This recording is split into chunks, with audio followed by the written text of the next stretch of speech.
BNP নেতার বাড়িতে গরু জবাই করে ভুরিভোজের আয়োজন। স্ত্রী জেলা মহিলা দলের অর্থ ও গবেষণা বিষয়ক সম্পাদক। তাই সমাবেশ উপলক্ষে এমন আয়োজন করা হয়। এই পর্যন্ত সব ঠিকঠাক, কিন্তু যে গরু জবাই করে ভুরিভোজের আয়োজন, সেই গরু ওই বিএনপি নেতার নয়। লোক দিয়ে গরু চুরি করিয়ে আনিয়ে আয়োজন করেন ভুরিভোজের। এদিকে গরু চুরির বিষয়টি জানাজানি হলে গরুর বিরিয়ানি নিয়ে লাগে লঙ্কা কাণ্ড। যে যেভাবে পারে বিরিয়ানি নিয়ে করে কারাকারি। গরম বিরিয়ানির ভিতর হাত ঢুকিয়ে যে যত পারে নিতে থাকে। সূত্র বলছে, উপজেলা মহিলা দলের সমাবেশ উপলক্ষে বিএনপি নেতা মাহমুদুল হাসানের বাড়িতে ভুরিভোজের আয়োজন করা হয়।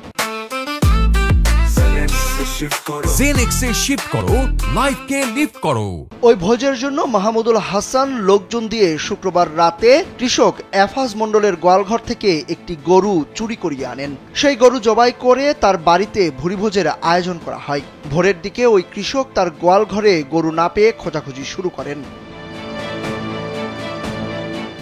স্থানীয় লোকজন মাংস ব্যবসায়ী মোহাম্মদ বজলুরের কাছে গরুর মাথা ও চামড়া দেখতে পান। পরে ওই মাথা ও চামড়া এফাজ মন্ডলের গরুর বলে শনাক্ত করা হয়। মাংস ব্যবসায়ী বজলু স্থানীয় লোকজনকে জানান, বিএনপি নেতা মাহমুদুল হাসান ও যুবদল কর্মী সুমন মন্ডল তাকে ওই গরুর মাংস কাটতে নিয়ে গিয়েছিলেন। পুলিশ ঘটনাস্থল থেকে যুবদল কর্মী সুমন ও মাংস ব্যবসায়ী বজলুকে আটক করে। এ সময় গরুর চামড়া, মাথা ও কিছু মাংস জব্দ করে পুলিশ।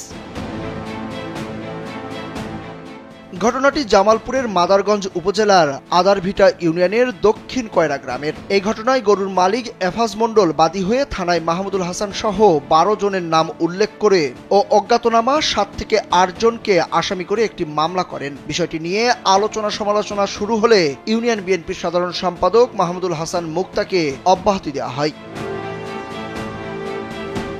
মাদারগঞ্জ থানার ভারপ্রাপ্ত কর্মকর্তা হাসান আল মামুন জানান, অব্যাহতি পাওয়া বিএনপির নেতা চুরি করা গরু দিয়ে খাবারের আয়োজন করেন। খবর পেয়ে নেতার বাড়ি থেকে হাতে নাতে 2 জনকে আটক করা হয়। একই সঙ্গে গরুর মাথা, চামড়া ও কিছু মাংস জব্দ করা হয়েছে।